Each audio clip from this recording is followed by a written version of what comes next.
तो हाँ, तो बच्चों ये रहा हमारा न्यूटन रॉफ्सन मेथड का क्वेश्चन नंबर 1। आपको पता होना चाहिए न्यूटन रॉफ्सन का क्या फार्मूला होता है। उससे पहले आपको मैं बताता चलूँ आपको इसके लिए क्या-क्या चीज़ें दरकार होंगी। सबसे पहले तो आपको रूट्स पता होने चाहिए ना, यानी कि ए और बी की वैल्यू क्या होगी। तो यहाँ पे देखो बच्चों, अगर मैं चेक करूँ, अगर मैं 0 पुट करता हूँ इस फार्मूले में, चेक करें, अगर मैं एक्स की वैल्यू 0 पुट करता हूँ, यानी आपको पता है ना कैसे रूट्स फाइंड आउट करते हैं। एक वैल्यू हमें प्लस में मिलनी चाहिए, एक वैल्यू नेगेटिव में आंसर दे रही हो। 0 पुट करने पे क्या होगा, 0 का क्यूब प्लस 0 माइनस 1, यानी -1 आ जाएगा, जो कि लेस देन 0 है। अगर मैं यहाँ पे 1 पुट करता, एफ ऑफ 1, तो फिर मुझे क्या मिलता है, देखिए 1 का क्यूब प्लस 1, यानी कि 1 + 1 2, 2 - 1 1, यानी ये पॉजिटिव दे रहा है। तो यही दो रूट्स हैं, क्योंकि एक प्लस में दे रहा है, दूसरा एक नेगेटिव में दे रहा है, एक प्लस में दे रहा है। तो यही दो रूट्स हैं, 0 और 1। तो ये ए की वैल्यू है, ये बी की वैल्यू है। यहाँ से हमें एक्स नॉट की वैल्यू मिल जाएगी, ठीक है जी।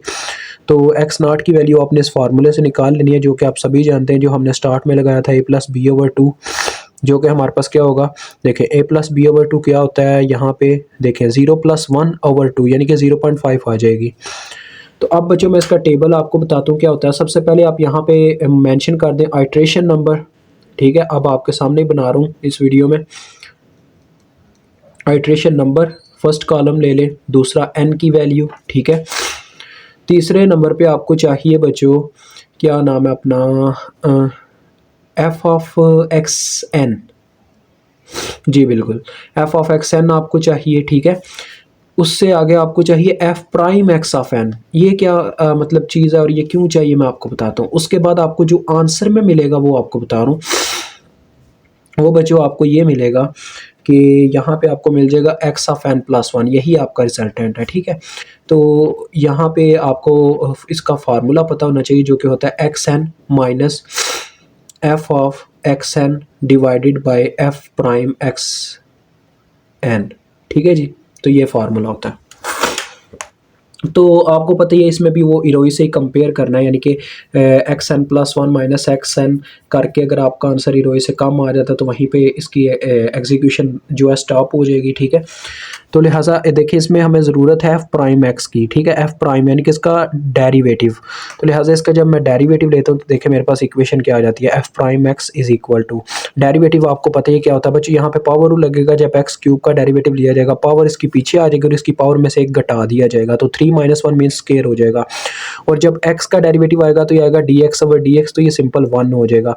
और जो -1 का डेरिवेटिव होगा वो 0 होता है, ठीक है। तो ये आपके सामने आ गया। अब हम स्टार्ट करते हैं आइट्रेशन फर्स्ट से। एन की वैल्यू आपको यहाँ से कहाँ पे, यानी कि किस से स्टार्ट करनी होगी, 0 से, ठीक है। न्यूटन रॉफ्सन सिर्फ रेगुलर फॉल्सी और सीकेंड मेथड, दो मेथड है जिनमें हमें एन की वैल्यू 1 से स्टार्ट करनी होती है, अदरवाइज सब मेथड्स में 0 से स्टार्ट करते हैं, ठीक है। तो देखो ये आ जाएगा एफ ऑफ एक्स 0,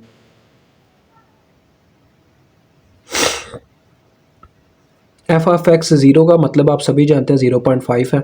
तो अब मैं बाद में ये चीज़ मेंशन नहीं करूँगा, डायरेक्ट वैल्यूज़ लिखता जाऊँगा, ठीक है। तो एक्स 0 मीन्स आपने 0.5 पुट करके देखना है एफ ऑफ एक्स में। एफ ऑफ एक्स में आप 0.5 पुट करोगे, जहाँ जहाँ एक्स है तो आपको एक आंसर मिलेगा, जो कि मैंने बच्चों लिख के रखा हुआ है, मेरे पास आता है वो -0.375, ठीक है। और एफ प्राइम एक्स एन का मतलब है एफ प्राइम इंटू 0.5, यानी कि जो एफ प्राइम की इक्वेशन है उसमें भी 0.5 पुट करके देखें, तो ये बच्चों आता है 1.75, ठीक है। अब यहाँ पे एन की वैल्यू जब 0 पुट करेंगे तो देखो ये आ जाएगा x1 which is equal to, देखो ये आएगा x0 minus F of x. ये सारे आपने पहले निकाल के रख लिए हैं। एक्स 0 का आपको पता ही है 0.5 है, ये 0.5 minus this value divided by this value, तो ये आपके पास आ जाएगा x1 0.7142, ठीक है जी। अब देखो इसमें और इसमें इतना डिफरेंस है कि हम बच्चों इसका डिफरेंस निकालें भी तो हम इरोई की वैल्यू से कम नहीं जा सकते। डेट्स वाई मुझे नेक्स्ट आइट्रेशन पे मूव करना चाहिए, सेकंड आइट्रेशन पे।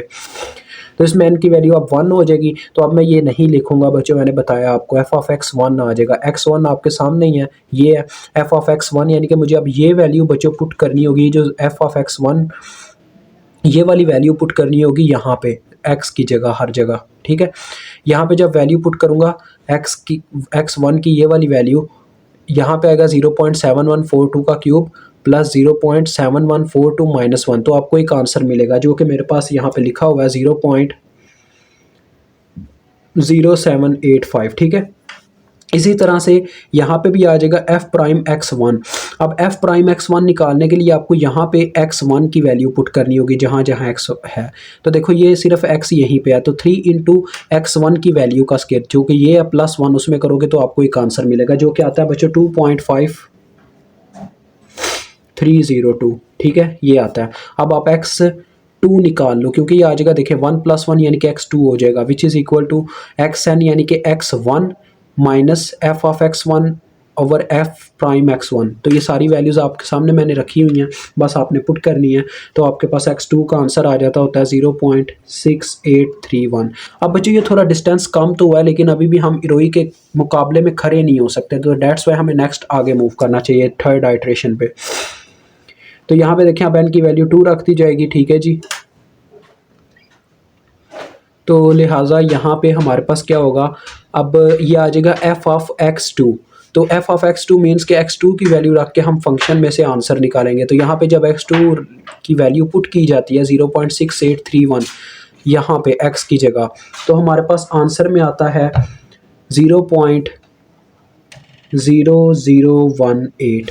ठीक है जी, और f प्राइम x ऑफ 2 यानी कि ये आ जाएगा, तो f प्राइम x में जब ये x2 की वैल्यू पुट की जाती है यहाँ पे 3 इंटू 0.6831 का स्केयर +1 किया जाता है, तो ये मेरे पास आ जाता है बच्चों 2.3998। तो यहाँ से फिर हमारे पास जो x3 का आंसर आता है इन सब में ये वैल्यूज़ पुट करने के बाद xn तो आपको पता है x2 ही होगा, बाकी ये वैल्यूज़ आपके सामने हैं। तो ये हमारे पास आ जाता है बच्चों देखो 0.6823। अब देखो ये और ये आपस में इतने करीब है कि मुझे पूरा यकीन हो जाता है यहाँ पे आने के बाद कि आप इरोई सेटिस्फाई कर जाएगी। तो ये कंडीशन आपने सेटिस्फाई कर लेनी है। इसके बाद xn +1 माइनस xn ये लेस देन होनी चाहिए इरोई। तो देखो बच्चों इसको सॉल्व करते हैं। xn +1 n की वैल्यू आपने 2 सेट कर देनी है, तो ये आ जाएगा 2 + 1 मीन्स के 3x3 माइनस x2। x3 की वैल्यू आपके सामने है 0.6823 माइनस 0.6831 की मैग्नीट्यूड।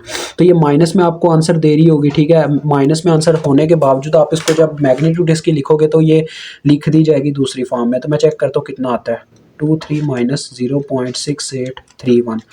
तो ये बच्चों हमारे पास आता है माइनस में 0.0008। तो देखो ये उससे इतना कम है, जो इसकी वैल्यू होती है 0.005, ये उससे बहुत ज़्यादा कम है और यही हमारा आंसर था। बस यहाँ पे ये क्वेश्चन सॉल्व होता है। मुझे उम्मीद आपको समझ आ गई होगी। खुदा हाफिज़।